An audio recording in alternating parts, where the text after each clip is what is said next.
Hello friends, in this lecture, we're going to make the enemy move towards the player. Okay, so let me explain how this is going to work. We have the enemy here and we have the player detector sphere. Once the player walks into this sphere, we're going to set the follow target equal to the player. Once we have the follow target inside of the tick function, we're going to make the enemy move towards the player. And to be able to do that, we're going to first determine if the player is on the right side of the enemy or on the left side of the enemy. To determine that, we can simply take the x position of the player and subtract the x position of the enemy. So let's say px minus ex. If this is positive, that means the player is on the right side. If it is negative, that means the player is on the left side. So depending on the sign of this calculation, we're going to go to the right side or to the left side. And in order to make the enemy move, we're going to use the same add movement input function that we used with the player.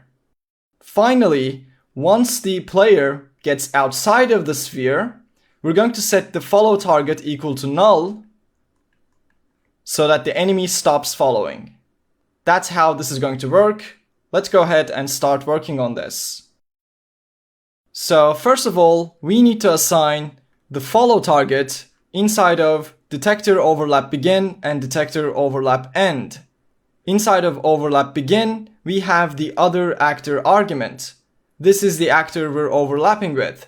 This has the potential to be the player. So we need to check for that, and then we need to assign this to the follow target. And then inside of overlap end, we have the same argument, but this time the overlapping has just ended. So in this case, we want to set the follow target equal to null. So doing those things is going to be your challenge. Go ahead and set the follow target in detector overlap begin and end. If you want to, you can go ahead and give that a shot. I will also give you some hints, so here you go. First of all, you're going to cast other actor to a player character. You're going to do this in both of these functions. And then I want you to check if the cast worked. So that's going to be an if statement.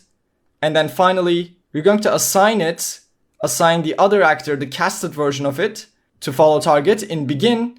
But in end, you're going to assign null. So that's the challenge. Give it a shot and come back when you're done.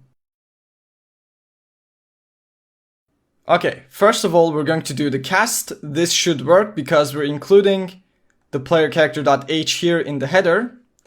We're going to create a variable to store it. We'll say a player character pointer player equals cast a player character. And we're going to cast the other actor. Then we're going to check if the cast work using an if statement. We're going to do the same thing in both of these functions. So let's copy and paste that. And in the first case here in begin, we're going to set follow target to the player so that we can start actually following the player because we're overlapping. And then inside of end, we're going to set follow target to null so that the enemy stops following the player because the player just exited the detector sphere. Awesome. Now that we can actually detect the player once it enters the sphere, we can actually move towards it inside of tick here. So first of all, we're going to do a check. Are we alive? And do we have a follow target? So because of this if statement, once we set follow target equal to null, we're going to stop following because this if statement is going to stop working. And also when we set is alive to false, so when the enemy dies, we're also going to stop following. The first thing we need to do here is calculating the move direction. Do we need to go to the left or to the right? So that's going to be a float called move direction. It's going to be 1 for right and -1 for left. And to find this, we're going to do what I said in the presentation. So we're going to take the follow target. We're going to call get actor location. And we're going to get the X position. And then we're going to subtract our own position. So we're going to call get actor location and get the X position again. And we're going to check is this positive or is this negative? If it is positive, we're going to assign 1 to move direction, and if it is negative, we're going to assign -1. And to do that, we can actually use a ternary operator and do it in a single line. So first we're going to check, is this greater than 0? If it is, return 1. If not, return -1. So that's that logic using a ternary operator. If this is true, so this is the condition, we're going to return this. So this would be the if statement. Else, if it isn't true, we're going to return -1. So this would be like the else statement, but it's all done in a single line. Hopefully you understand ternaries. So now that we know the move direction, we're going to first of all check if we can move. And if that's true, we're going to call add movement input. This is going to take in the world direction first. As you remember from the players lectures, this is the default direction. And then we're going to pass the actual direction here, which is going to be the move direction. The world direction is going to be an f vector, world direction, and we're going to set it equal to 1, 0, 0. Just like that. So now the enemy should be able to detect the player entering or exiting its detector sphere. And once it's inside of the sphere, once we have the follow target, it should be able to follow the player or move towards the player. Awesome. So we can actually go ahead and run live coding because I don't think we made any changes to the headers. So running live coding should be enough. Okay, let's go ahead and test the game. And as you can see, the enemy instantly jumped on me. And that is because the player start is actually inside of the enemy sphere, as you can see. So let's actually move that to the right a little and try again. Currently, the enemy didn't detect me yet, but if I go close to it, it will detect me and then start moving towards me. That's great, but the enemy is too fast, obviously. So let's go into the enemy blueprint. And then we're going to set the maximum walk speed to something more reasonable. So let's click on the character movement component.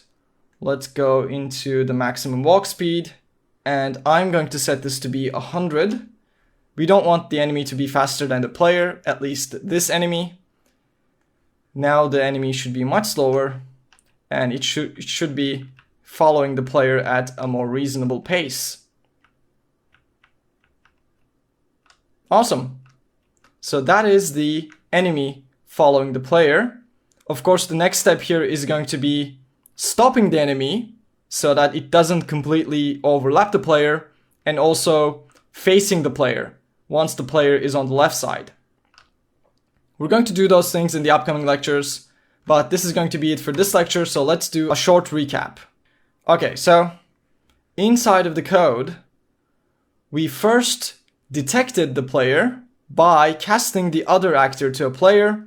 If it works, we're going to assign follow target equal to the player, and we did this inside of detector overlap begin. So once the overlap with this actor begins, we do this, and once the overlap with the actor ends, we again check if it's the player or not, and if it is, that means the player just left the sphere. So in that case, we're going to set follow target equal to null.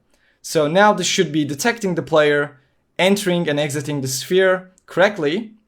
And then inside of the tick function, we made the enemy move towards the player. And to do that, we first calculated the move direction by subtracting the x position of the player, the x position of us from the player, and then checking if it was positive or negative. If it's positive, that means we should go to the right. If it's negative, that means we should go to the left.